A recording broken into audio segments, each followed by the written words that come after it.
जय कुंज बिहारी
गोवर्धन की कृष्ण कृपा मूर्ति जगत गुरु श्रीलातुर्पा मूर्ति जय श्री गौर प्रेमानंदे।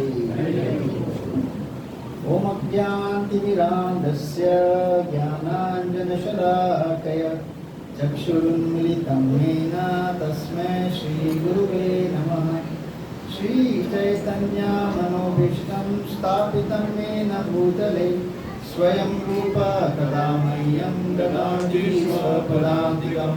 वन्देऽहं श्रीगुरो श्रीयुतापदकमलं श्रीगुरुन् वैष्णवांश्च श्रीरूपं साग्रजातां सहगणा रघुनाथान्वितं तं सजीवं साद्वैतं सावधूतं परिजनसहितं कृष्ण चैतन्यदेवं श्री राधा कृष्ण पादान् सहगणा ललिता श्री विशाखान्वितांश्च। हे कृष्णा करुणा सिन्धु दीनबन्धो जगत्पते गोपेश गोपिकाकान्त राधाकान्त नमोऽस्तुते। तप्त काञ्चन गौराङ्गी राधे वृन्दावनेश्वरी वृषभानुसुते देवी प्रणमामि हरिप्रिये। वाञ्छाकल्पतरुभ्यश्च कृपा सिन्धुभ्येव च पतितानां पावनेभ्यो वैष्णवेभ्यो नमो नमः। नमो महावदान्याय कृष्ण प्रेम प्रदायते कृष्णाय कृष्ण चैतन्य नामिने गौरसे नमः। नमो ब्रह्मण्यदेवाय गो ब्राह्मण्यमिताय च जगद्धिताय कृष्णाय गोविन्दाय नमो नमः। नमो विष्णुपादाय कृष्णप्रेष्ठाय भूतले श्रीमते भक्तिवेदान्त स्वामीति नामिने। नमस्ते सरस्वती देवी गौरवाणी प्रचारिणे निर्विशेष शून्यवादी पाश्चात्य देशतारिणे। जय श्री कृष्ण चैतन्य प्रभु नित्यानंद श्री अद्वैत गदाधर श्रीवासादि गौर भक्तवृंद। हरे कृष्णा कृष्णा कृष्णा हरे हरे हरे राम राम राम हरे हरे। हरे कृष्णा कृष्णा कृष्णा हरे हरे हरे राम राम राम हरे हरे। हरे कृष्णा कृष्णा कृष्णा हरे हरे हरे राम राम राम हरे हरे।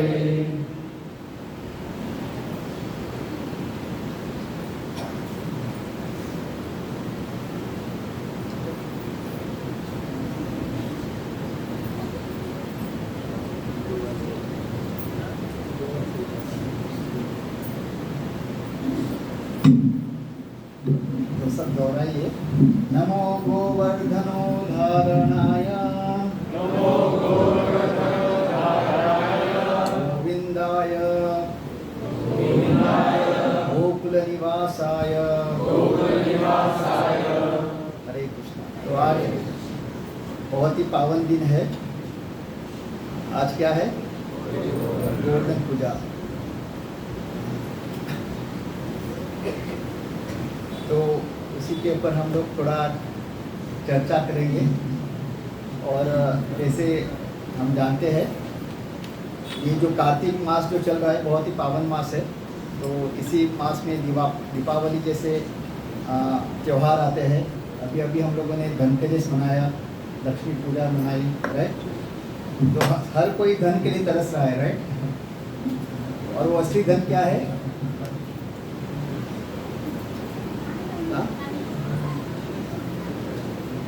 कृष्ण भक्ति, राइट, कृष्ण प्रेम, यही अपना असली धन है, राइट, जो हम वापस लेके जा सकते हैं, बाकी सब यहीं पे छूट जाएगा, राइट। तो एक्चुअल धन क्या है, इसके लिए हमको तरसना चाहिए। कहा जाता है कृष्ण भक्ति रस भावितमति प्रियतम यद्यपि कुतोपि लभ्यते तत्र लौल्यम अपि मौल्यम एकन जन्म कोटि सुकृते न लभ्यते।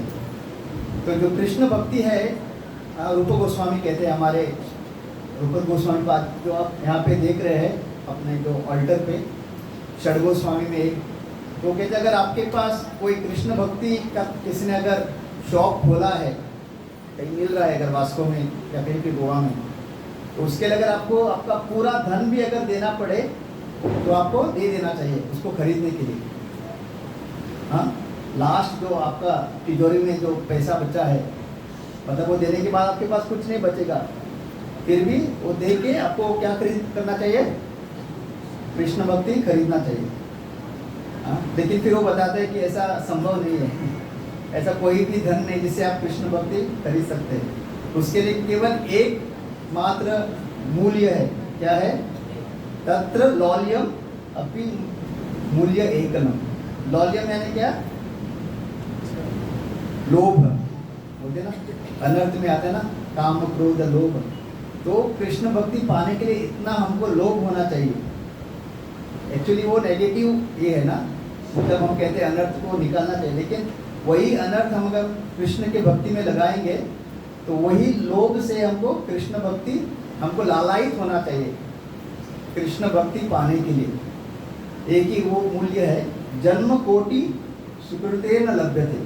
तो आपने बहुत सारे जन्म में सुकृति पुण्य कर्म किए होंगे, अगर आपको लगता है उससे आपको कृष्ण भक्ति मिलेगी, वो संभव नहीं है। तो एकमात्र मूल्य क्या है, लालायित। हाँ, जैसे आज शनिवार है ना, बहुत सारे कार्य कर सकते हैं गोवा में। हाँ, लोग मुंबई से कहाँ से आते हैं गोवा में, वीक एंड फिर उनका जो अंत रहता है वो भी वीक हो जाता है, राइट। उनका जब अंत समय आता है, वो लोग इतना वीकेंड मनाते हैं कि उनका अंत समय बहुत, मतलब वो भगवान को स्मरण नहीं कर पाते। तो उन्होंने पूरा जीवन पर जो इंद्र तृप्ति की है वही उनको याद आता है। और जो लोग इंद्र तृप्ति करते हैं उनको लेने कौन आता है, पक्का। तो सबको कन्विंस है ना। और हमारा अंत कैसा होगा, हम लोग क्या करते हैं, हॉलीडे को हॉलीडे, हम जब भी हमको टाइम या हमको छुट्टी मिलता है, जिसको इंग्लिश में हॉलीडे कहते हैं, हम कृष्ण कथा, कृष्ण कीर्तन, ऐसे मंदिर में आके भगवान के बारे में सुन के उस हॉलीडे को हॉलीडे बनाते हैं। इसकी वजह से हमको लेने कौन आएगा, गरुड़ जी। मतलब पता नहीं हम लोगों का भक्ति कितना शुद्ध है, लेकिन एटलीस्ट जो कुछ हमने किया है, नेहा विकर्म नाशोस्ति प्रत्यवायो न विद्यते स्वल्पम अप्यस धर्मस्य त्रायते महतो भया। जो भी हमने स्वल्प, ये स्वल्प यानी कन्नड़ या संस्कृत में उसको क्या कहते हैं, बहुत जो भी मात्रा में आपने भक्ति किए है वो आपको सबसे बड़ा भय से बचाएगा। सबसे बड़ा भय क्या है पता है आपको, वापस मनुष्य जीवन मिलना। 84 लाख योनियां हैं, कितने, हाँ, तो हमने वो पूरा भ्रमण करते करते ये मनुष्य जन्म मिला है जिसमें हम कृष्ण की भक्ति कर सकते हैं। तो जो कोई भक्ति करता है, अगर मानो आपकी भक्ति अभी भी पूर्ण नहीं है, अभी भी आप शुद्ध नहीं है, एटलीस्ट इतना तो गारंटी है अगला जीवन आपको मनुष्य का मिलेगा। एटलीस्ट आप वापस नीचे की योनि में नहीं जाएंगे, ये भगवान का गारंटी है। ओके, भगवान भगवत गीता में कहते हैं, ये मैं नहीं कह रहा हूँ तो आपको लगेगा ये कुछ भी बता रहे हैं, नहीं, भगवान कहते हैं। आज जाके पढ़िए दूसरा अध्याय श्लोका क्रमांक 40, यहाँ पे भगवान कहते हैं जो भी आपने थोड़ी बहुत भक्ति की वो आपको मनुष्य जन्म वापस एटलीस्ट मिलेगा। तो आज हम एक अच्छा सुंदर लीला के ऊपर चर्चा करेंगे। तो सबको पता होगा गोवर्धन लीला, राइट।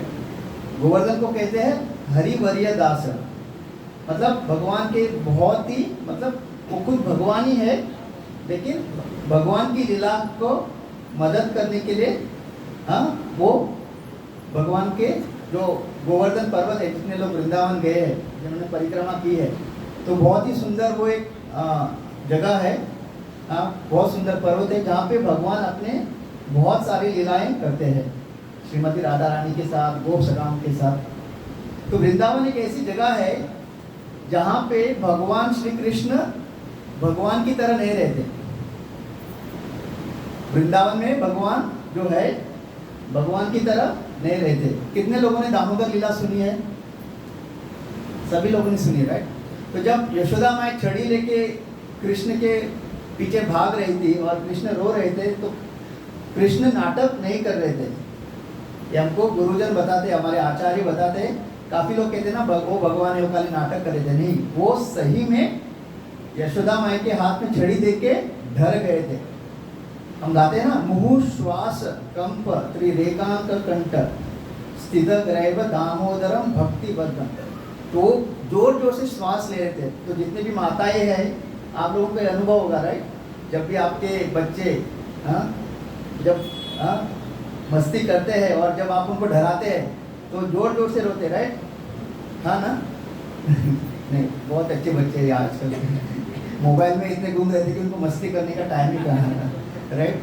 मोबाइल दे दो। आजकल माताएं भी बहुत, मतलब जब भी घर का काम करना है उनको पता है, मोबाइल दे दो, बच्चा ना तो कोई मस्ती करेगा और ना ही हमको डिस्टर्ब करेगा।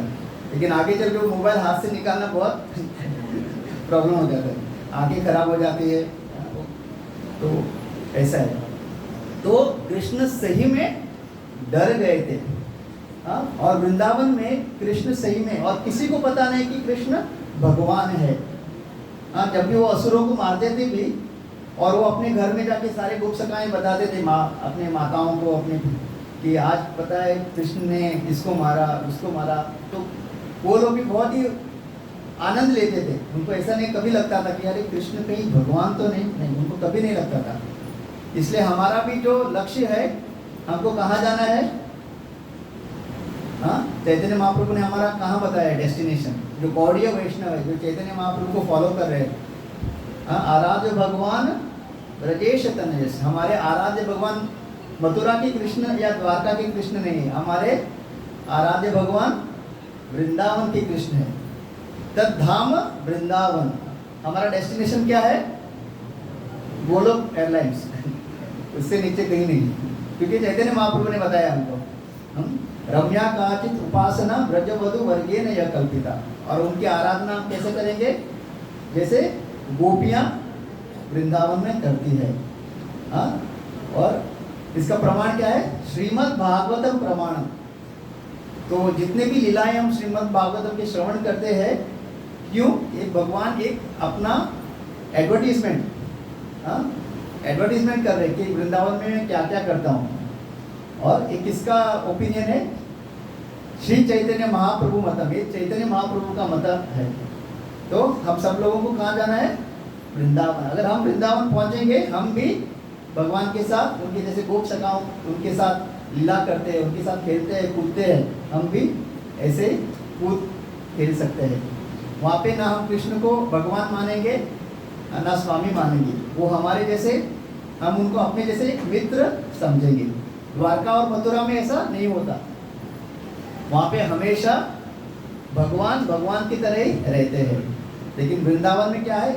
वो माधुर्य धाम है। वहाँ पे उनका ऐश्वर्य का कोई भी ये नहीं है। वहाँ पे उनको कोई उनका केवल ऐश्वर्य क्या है? उनकी माधुर्य लीला है। तो क्या हुआ एक बार कि भगवान ने भगवद गीता में बताया था ना, सर्वधर्मान परित्यज्य, सब छोड़ के केवल मेरी शरण आओ। तो इसी को भगवान इस लीला में सिद्ध करते हैं। तो एक दिन सारे जो भी ब्रजवासी थे बहुत ही व्यस्त थे, बहुत सारे पकवान बन रहे थे।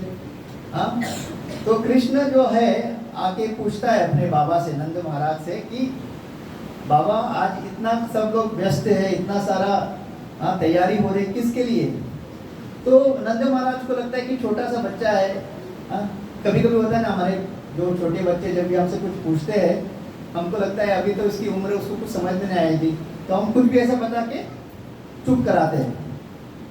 तो नंद महाराज कहते हैं कि आज हम जो है इंद्र की पूजा करने वाले हैं, जो हम हर साल करते हैं। तो फिर कृष्ण पूछता है इंद्र कौन है, मैं पहली बार सुन रहा हूँ। तो वो कहते हैं इंद्र जो है, हम जो है ग्वाल बाल है। तो हमारे जो सबसे बड़ा धन कौन है, गैया, राइट।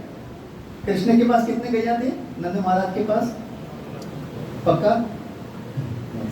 तो केवल नंद महाराज के 9 लाख थे, तो बाकी सारे गोपियों के आया। आप सोचिए, तो कहते कि हमारे जो गाय हैं उनको चरने के लिए क्या चाहिए, घास चाहिए। और घास कब उगती है, जब बारिश होती है। और बारिश कौन देता है, इंद्र देता है।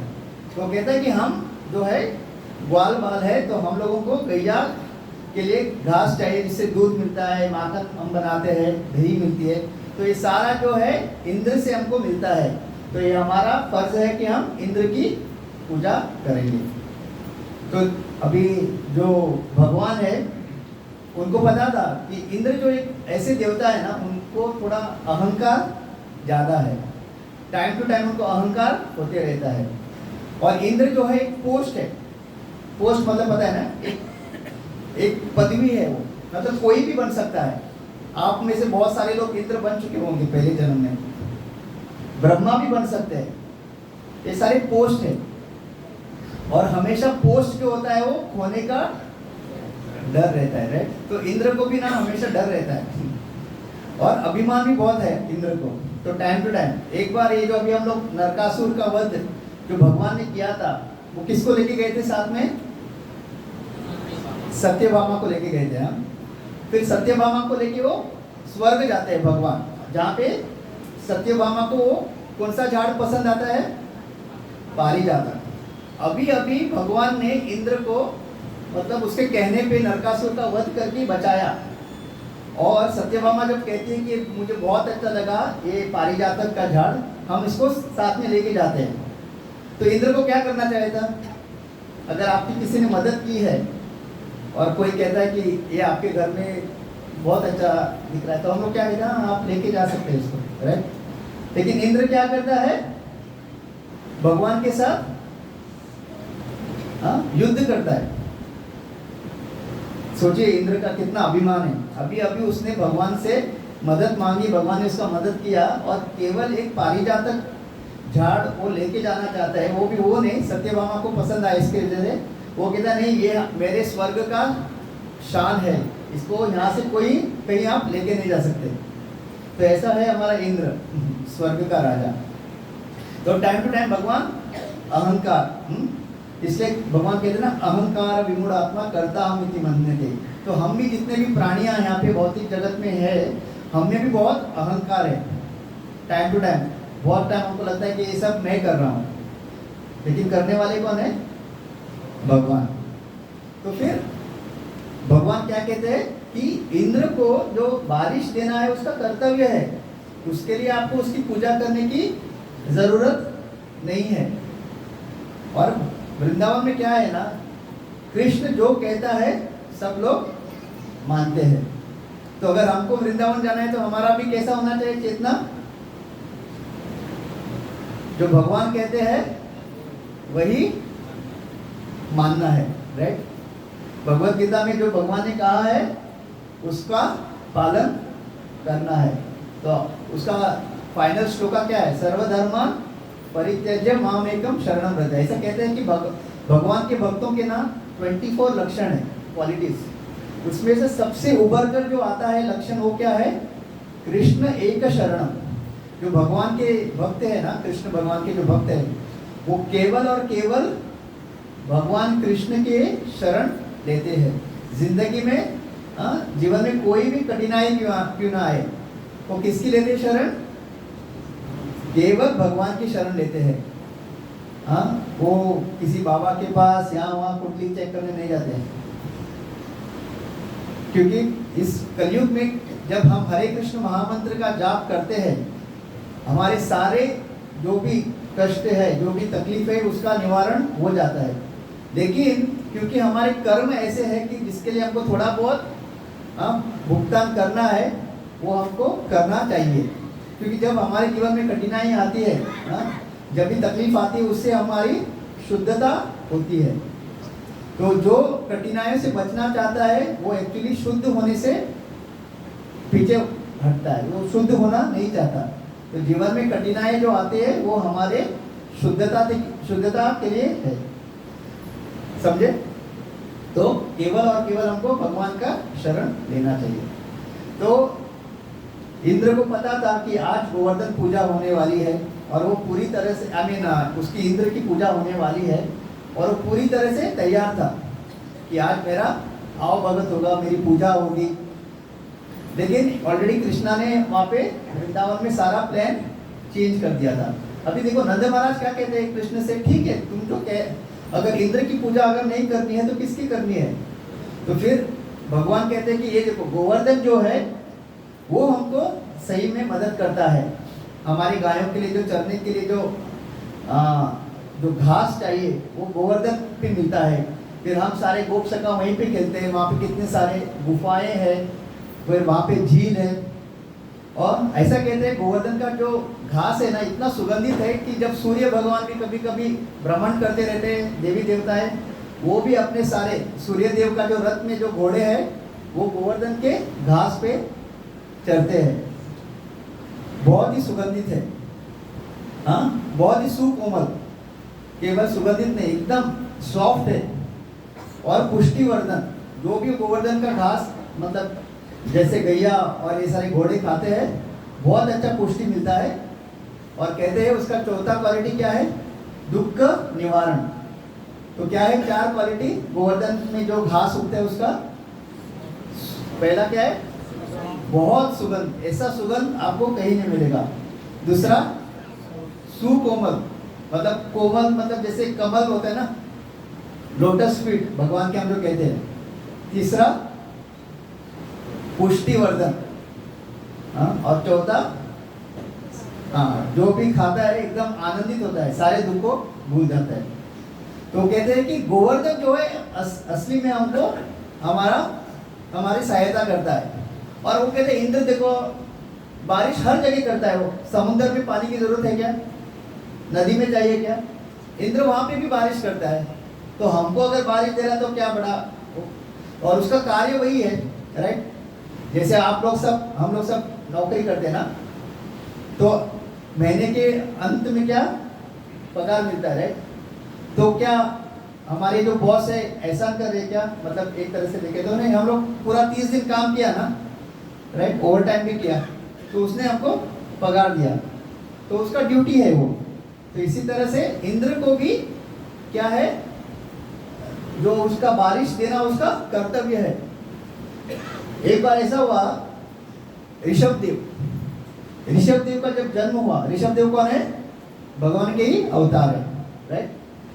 तो एक बार ऐसा हुआ कि जब ऋषभ देव का अवतार हुआ, जब वो छोटे से बच्चे के रूप में आए, इतना सुंदर लग रहे थे कि सारे मतलब पूरे लोग उनको देख के मोहित हुए, पृथ्वी के लोग, स्वर्ग के लोग।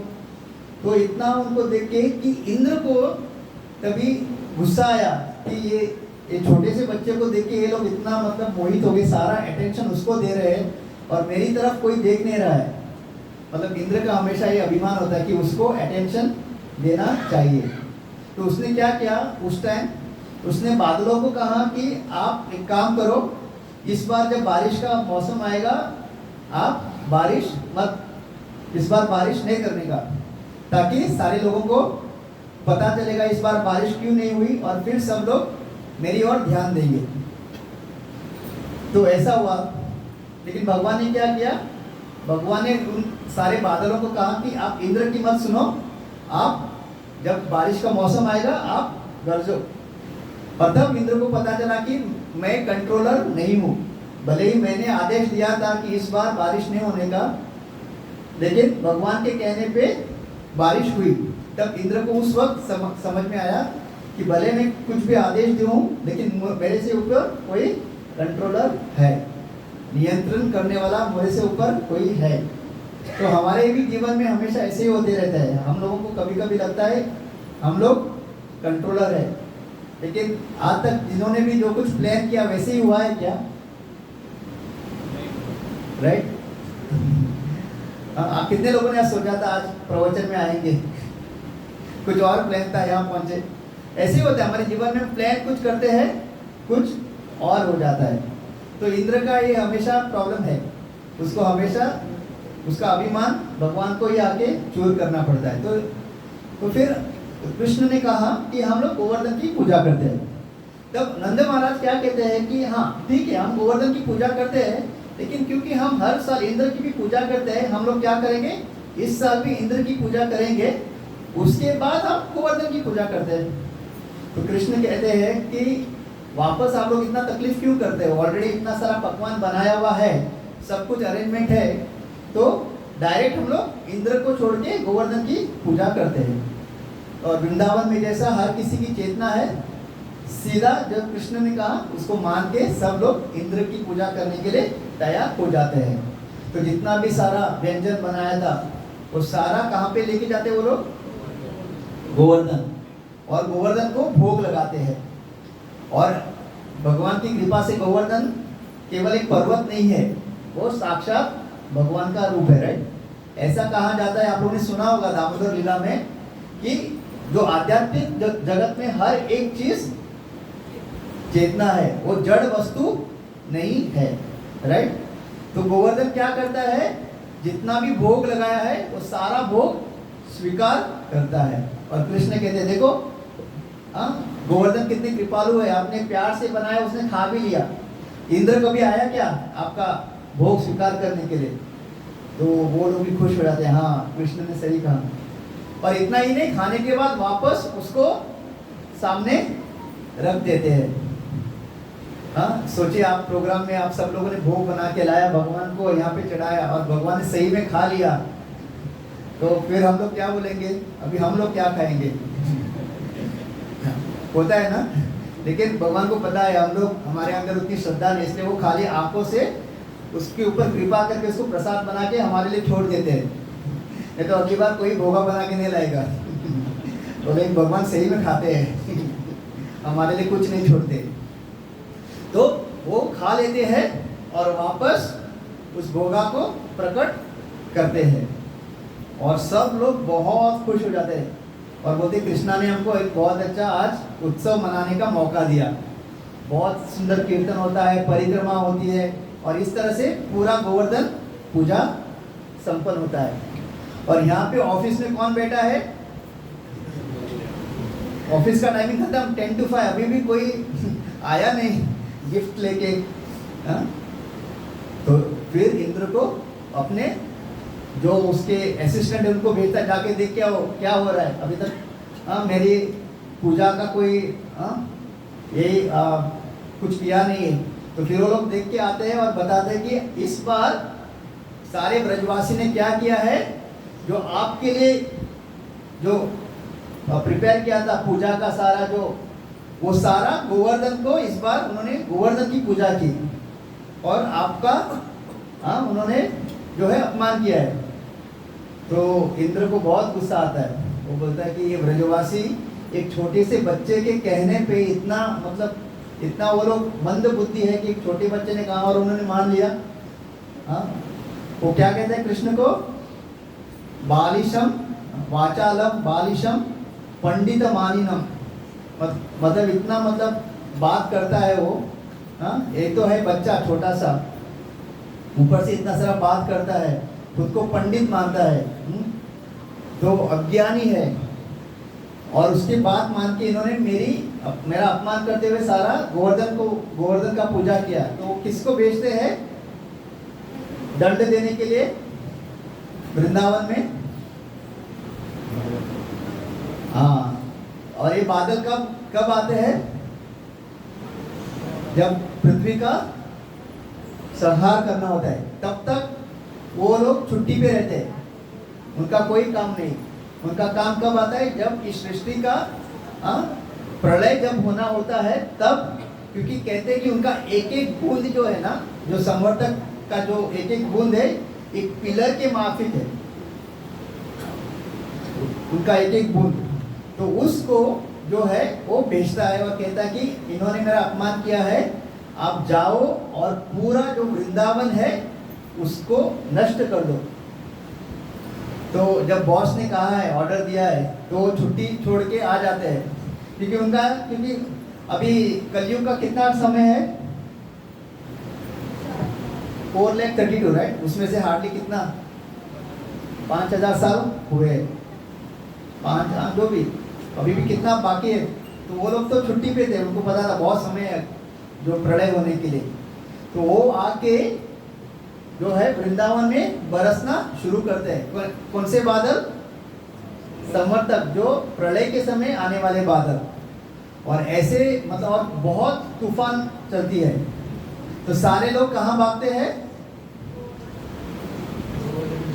गोवर्धन के पास नहीं, सब लोग कहाँ जाते हैं? कृष्णा के पास। क्या कंप्लेंट करने के लिए कि तुम्हारा हमने सुना और देखो ये क्या हम लोग, हमारा क्या दशा है। हमारा ऐसे होता है ना, अगर कुछ भी जीवन में थोड़ा सा भी प्रॉब्लम आता है, हम सीधे कृष्णा के पास जाके क्या कहते हैं?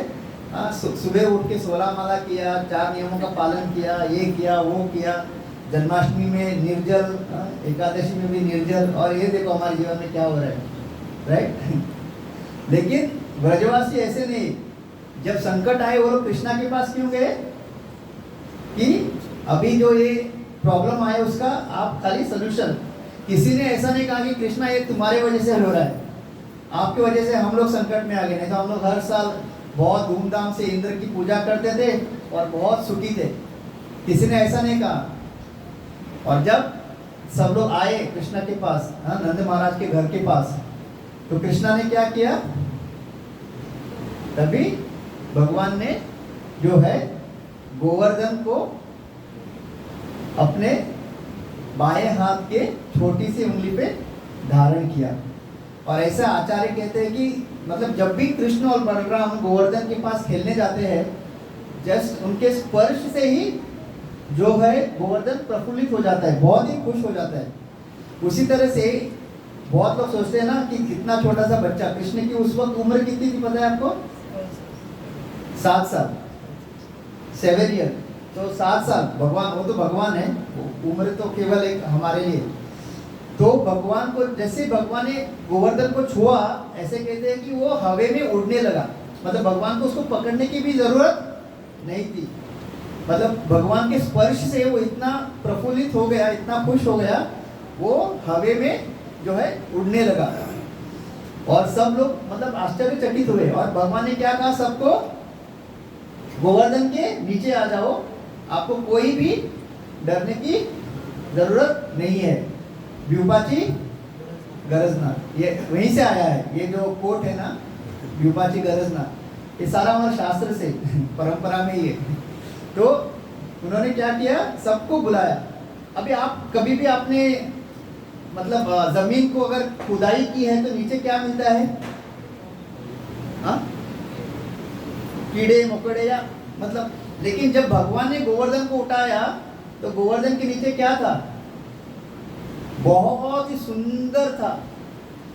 मतलब वहां पे हीरे मोती ऐसे, मतलब बहुत सारे, जैसे लॉन बोलते ना, लॉन हिंदी में क्या कहते हैं लॉन को? ऐसा मतलब ऐसा दृश्य था कि किसी को ऐसा नहीं लगा कि गोवर्धन के नीचे क्या है। सब लोग खुश हो गए और सब लोग जो है ब्रजवासी गोवर्धन के आश्रय में आए। तो उसी तरह से कहते हैं कि ये जो इस्कॉन है, ये प्रभुपाद ने हमको एक गोवर्धन दिया हुआ है, जो प्रभुपाद ने उठाया हुआ है। ये इस्कॉन, ये जो संस्था है, और जो कोई इस इस्कॉन के संस्था के आश्रय में आएगा, उसी तरह जैसे भगवान ने सब ब्रजवासियों को गोवर्धन के नीचे आश्रय दे के उनको बचाया था इंद्र के प्रकोप से, उसी तरह से जितने भी इस भौतिक जगत में हर कोई दुखी है, राइट। कोई तन दुखी, कोई मन दुखी, कोई धन बिन रहत उदास, थोड़े थोड़े सब दुखी, सुखी शाम के दास, राइट। हर कोई दुखी है, राइट। कोई है इधर जो बोल सकता है कि मेरे जीवन में कोई दुख नहीं है? हर कोई दुखी है। और केवल जब आप भगवान का शरण लोगे तभी आप सुखी बन सकते हो। तो ये जो इस्कॉन संस्था है, ये हमको प्रभुपाद ने दिया हुआ गोवर्धन है। तो इसके नीचे जो भी आश्रय लेगा, यहाँ पे आके आश्रय के लेते हुए भगवान का नाम का जप, कथा का श्रवण, प्रसाद, भगवत भक्तों का संग जो करेगा, वो हमेशा उसी तरह सुखी रहेगा जिस तरह ब्रजवासी उस गोवर्धन के नीचे 7 दिन 7 रात खुश थे। मतलब ऐसा पैकेज रहता है ना, 7 days 7 nights पैकेज जो रहता है ना, टूर एंड ट्रेवल्स। तो उस भगवान ने सारे ब्रजवासियों को 7 दिन, और किसी को भूख नहीं लग रही थी, किसी को प्यास नहीं लग रही थी, किसी को नींद नहीं आ रही थी, सब लोग खुश थे। और सबको ऐसा लग रहा था कि कृष्ण केवल उनको ही देख रहा है। कितना सुंदर है ना, मतलब हम लोग भगवान का दृश्य देखना चाहते हैं। वृंदावन में ऐसे कहते हैं, जब भगवान गोचारण करके आते हैं ना शाम को, भगवान का क्या है काम वृंदावन में? सुबह सुबह गोचारण के लिए जाते हो, शाम को गोचारण करके आप, और जब वो आते हैं तो वो गैया इतनी जोर से भागती है कि उनके वो भागने के कारण पूरा जो मिट्टी है हवा में आ जाता है, पूरा जो मिट्टी, और पूरा जो दृश्य इतना काला हो जाता है कि कोई भगवान को देख नहीं सकते। मतलब पूरा मिट्टी जो है हवे में उड़ता है। इसलिए अगर आपने देखा है, एक मुहूर्त है जिसको बोलते हैं गोधूली मुहूर्त।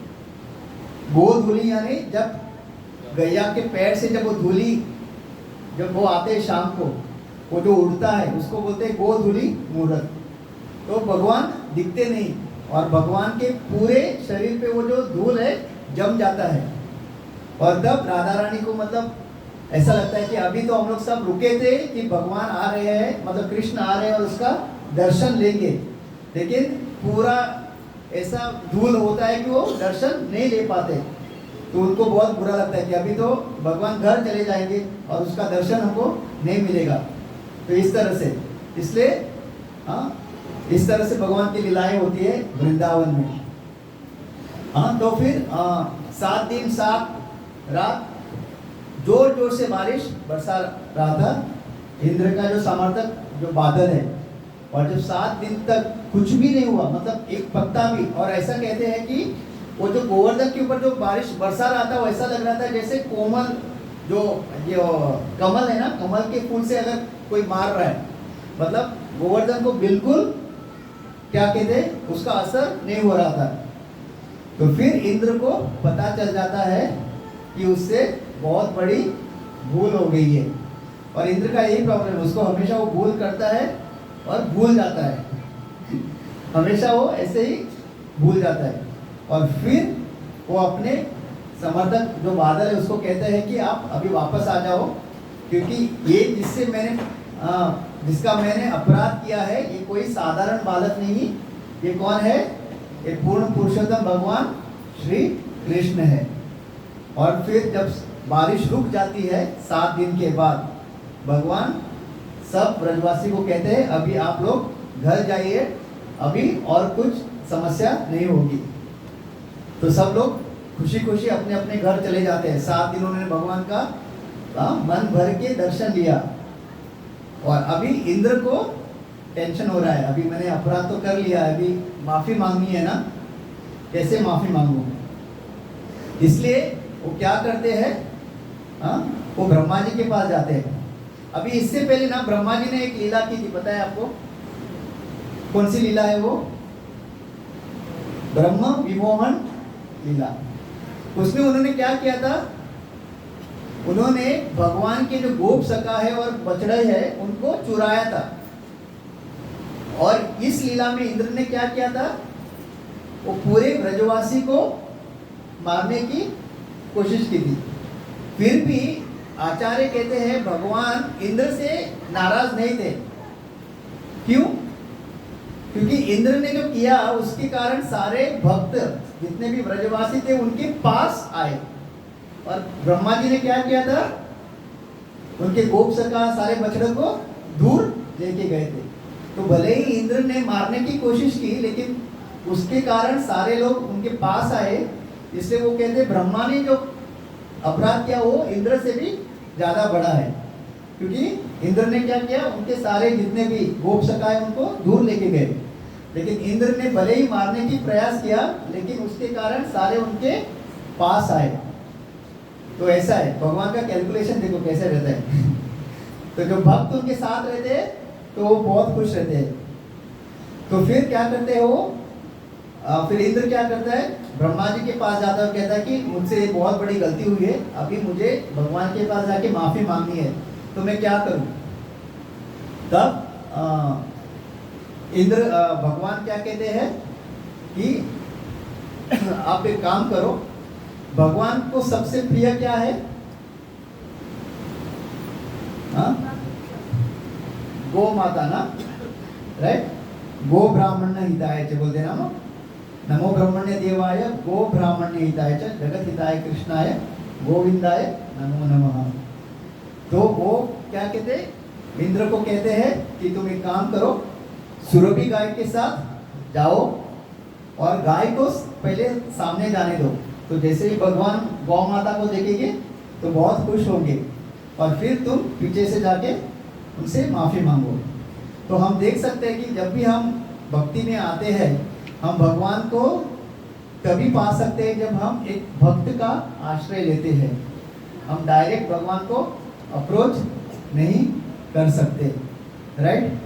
हाँ, अगर आपको लगता है कि भक्ति में मैं और केवल भगवान, बीच में मुझे कोई नहीं चाहिए, तो ऐसे हम लोग भगवान को कभी पा नहीं सकते, वो हमारा अहंकार है।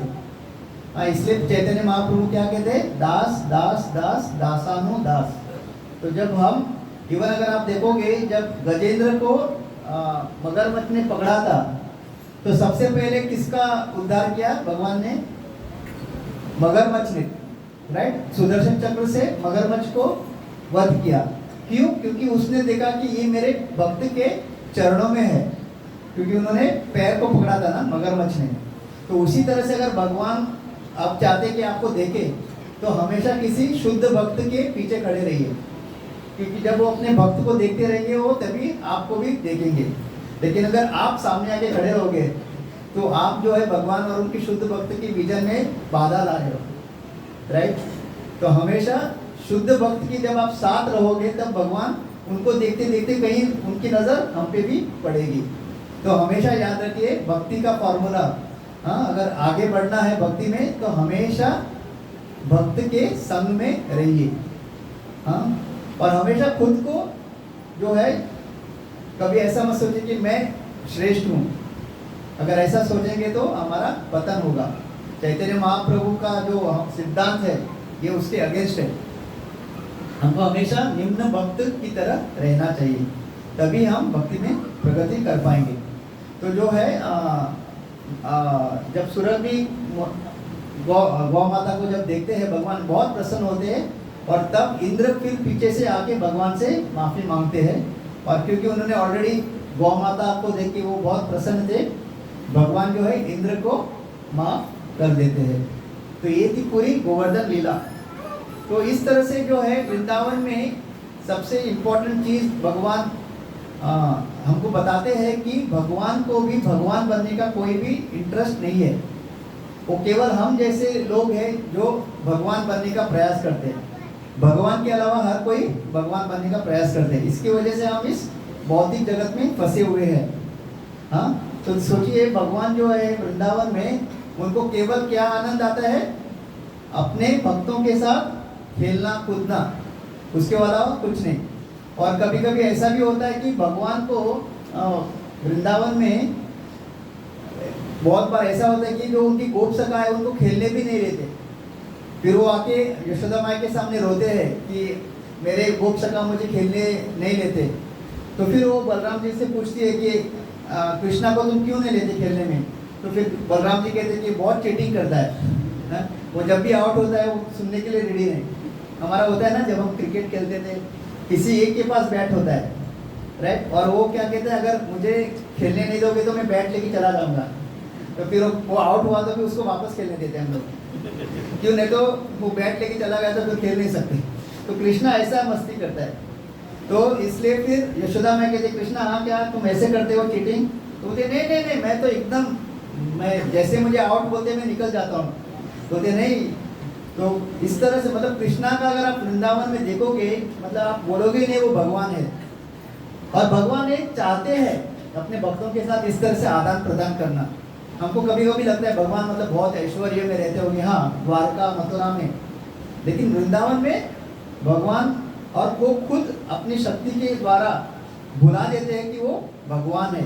और जब भी ज़रूरत पड़े, जब ज़रूरत पड़ती है, जैसे पूतना आती है, हाँ अगासुर बकासुर ये सब जब आते हैं और जब ज़रूरत है हाँ अपना स्वामित्व दिखाने का, तब अपनी ही शक्ति से वो क्या करते हैं, खुद को भगवान हाँ का जो ज्ञान है उससे वो लोग उनका वध करते हैं। नहीं तो भगवान वहाँ पे एकदम आनंद में रहते हैं अपने। इसकी वजह से और एक जो भगवान जो बताते हैं कि उनको कंट्रोल करने का कोई इच्छा नहीं है। इनफैक्ट उनके जो भक्त उनको कंट्रोल करते हैं उनको आनंद आता है। यशोदा मैया का एक पूरा जो लीला देखते हैं, हाँ कौन भाग रहा है और भगवान के पीछे कंट्रोल करते हुए यशोदा मैया, राइट। और भगवान जो है उनको डर डर के भाग रहे हैं। तो भगवान को इस तरह से मतलब अपने भक्तों का साथ आदान प्रदान करने में आनंद आता है। वो तभी हो पाएगा जब हम अपना जो ये खुद भगवान बनने का या स्वामी बनने का जो हमारे अंदर जो इच्छा है वो जब सही से दूर होगी। हाँ हम लोग भौतिक जगत में आए किस लिए, आने का कारण क्या है, मूल कारण हाँ इच्छा। हाँ इच्छा द्वेष समुत्तेन द्वंद्व मोहेन भारत सर्वभूतानि सम्मोहम सर्गे यान्ति परन्तप। तो जब हम आध्यात्मिक जगत में सब थे तब हमारे अंदर भी इच्छा आई कि मुझे स्वामी बनना है। और हमने किसके प्रति द्वेष किया, भगवान के प्रति द्वेष किया। तो जब हम ऐसे इस तरह से हमारी चेतना होगी तो हम लोग आध्यात्मिक जगत में रहने के लायक नहीं है। तो फिर भगवान ने हमारे लिए बहुत ही कृपा करके ये जो भौतिक जगत बनाया और हमको सबको भेजा इधर और बोला आपकी जो इच्छा है स्वामी बनने का आप यहाँ पे पूर्ण करो। तब से हम लोग यहाँ पे बॉस बनने का प्रयास कर रहे हैं, करेक्ट। कब से, लेकिन हमेशा मुंह के बल गिरते हैं, राइट। हर कोई बॉस बनने के चक्कर में। तो अगर सही में अगर हमको वापस आध्यात्मिक जगत जाना है और भगवान की लीलाओं के में भाग लेना है तो हमको जिस तरह चैतन्य महाप्रभु ने कहा है तृणादपि सुनिचेना तरोरपि सहिष्णुना अमानिना मानदेना कीर्तनीय सदा हरि। हमको अभी नम्र बनना पड़ेगा, हाँ सहनशील बनना पड़ेगा, हाँ बिना मान, हाँ सबको मान देना है बिना मान की इच्छा के लिए। इस तरह से जब हम जपा करेंगे शुद्ध बनेंगे तभी हम वापस आध्यात्मिक जगत जा सकेंगे। नहीं तो यहीं पे हम लोग रहेंगे। और हम में भी सबके अंदर वो इंद्र के अंदर जो अहंकार है वो हमारे अंदर भी बहुत है। और कभी कभी हम इस आध्यात्मिक संस्था में आके वो हम अपना अहंकार प्रदर्शन करते हैं, राइट। भक्तों के साथ भी हम लोग मैं सीनियर हूँ आप जूनियर है, हाँ मुझे यहाँ पे 10 साल हुए, अभी अभी आके तुम मुझे सिखा रहे हो। भक्तों के बीच में भी वैसा होता है, राइट। इसलिए इट डजेंट मैटर हाउ सिंसियर्स, आप कितने साल से वो मायने नहीं रखता, आप कितने सिंसियर हो ये मायने रखता है। अगर आप 15 साल से रहेंगे इधर, अगर आप सिंसियर नहीं हो उसका कोई फायदा नहीं है। लेकिन आप बहुत कम समय में हो, लेकिन अगर आप सिंसियर हो, प्रामाणिक हो, तो ही आप प्रगति कर पाओगे। और जितना प्रामाणिक रहोगे उतना भगवान आपको कृपा देंगे, राइट। तो ये पूरा चैतन्य महाप्रभु का जो मिशन है कि केवल और केवल हम लोग जो कुछ भी कर रहे हैं यहाँ पे, हाँ प्रचार का जो कार्य कर रहे हैं, प्रसाद ग्रहण कर रहे हैं, कीर्तन में नाच रहे हैं, जपा कर रहे हैं, सारा और सारा केवल एक ही उद्देश्य है कि हमको कृष्ण की भक्ति और कृष्ण का प्रेम प्राप्त करने के लिए। इसके अलावा और कुछ नहीं है, इसके अलावा और कुछ भी नहीं। भौतिक जगत में हम कहते हैं ना कुछ भी मतलब यहाँ पे पाने जैसा कुछ है ही नहीं। और भक्ति विनोद ठाकुर कहते हैं ना नाम बिना किचु नहीं और 14 भुवन मागे, मतलब ब्रह्म लोक से लेके नीचे पाताल जो 14 लोक है, यहाँ पे भगवान के नाम के अलावा पाने जैसा कुछ भी नहीं है। जो भी हमको मिला है हमारे पुण्य कर्मों की वजह से एक ना एक दिन यहीं पे छोड़ के जाना है। लेकिन जिसने भक्ति का जो मतलब प्रगति की है भक्ति में, वही जो है उसका जीवन सफल होगा, नहीं तो हम लोग यहीं पे रह जाएंगे। तो ये दामोदर लीला, गोवर्धन लीला, ये सब बहुत सुंदर लीला जो भगवान करते हैं, हाँ, हमको ये बताने के लिए कि आप जब आध्यात्मिक जगत आओगे आप भी इसके भाग बन सकते हो। और वहाँ पे वैकेंसी का कोई शॉर्टेज नहीं है, हर किसी को काम मिलेगा वहाँ पे भगवान की लीला में। भौतिक जगत जैसा नहीं है वैकेंसी खत्म या एज क्राइटेरिया खत्म, अब आप 40 साल के हो गए, अब आप अप्लाई नहीं कर सकते, ऐसा कुछ नहीं है। आध्यात्मिक जगत इतना बड़ा है, हर किसी के लिए वहाँ पे जगह है। कहते हैं कि आध्यात्मिक जगत में किसी चीज़ की कमी नहीं है, केवल एक चीज़ की कमी है भगवान को, वो है हम लोग। जो हम यहाँ पे है, हम लोगों को बहुत मिस करते हैं लोग, भगवान हर एक जीव को, क्योंकि हम उनके बच्चे हैं ना। तो जब माँ बाप अपने बच्चों से दूर रहते हैं तो बहुत मिस करते हैं ना, उसी तरह से भगवान की हम सब लोगों को मिस कर रहे हैं। भले ही हमको पता नहीं है, हम यहाँ पे अपना काम चला रहे हैं खुश रहने का, लेकिन भगवान हम सबको मिस कर रहे हैं, सबको वहाँ पे वापस लेके जाना चाहते हैं। केवल अभी हमको वो इच्छा करनी है। और ये सब जो दामोदर, ये जो दामोदर मास, कार्तिक मास, ये सारे जो है भगवान के एक बनाए हुए एक प्रयोजन है, जिससे हम भक्ति करके भगवान हमको वापस लेके जाना चाहते हैं। और आप सब भाग्यशाली भक्त हैं, मतलब वास्तव में भी कितने सारे लोग रहेंगे, राइट, लेकिन कितने यहाँ पे हैं, हार्डली कुछ ही लोग। तो आप सब बहुत वो गिने चुने भाग्यशाली लोग हैं जो भक्ति में प्रयास कर रहे हैं आगे बढ़ने का। तो बहुत बहुत धन्यवाद, आप आए, कथा का श्रवण किया। और इस बहुत ही पावन दिन, गोवर्धन पूजा जैसे पावन दिन पे अभी हम लोग दामोदर अष्टकम गाएंगे, भगवान को दीप दिखाएंगे और भगवान को ये बताने का कोशिश कर रहे हैं कि भगवान हाँ सही में अभी मुझे समझ आ गई है, मुझे सही में आपकी भक्ति करके आपके पास आने की इच्छा है, राइट। सबको वही इच्छा है, राइट, हाँ। या फिर आज कुछ क्रिकेट मैच वगैरह नहीं था इसलिए आए आप लोग? नहीं ना, सही में भगवान को बताने के लिए आए ना कि अभी आपकी भक्ति करनी है, हाँ ऐसे ही। बहुत बहुत धन्यवाद। हरे कृष्णा।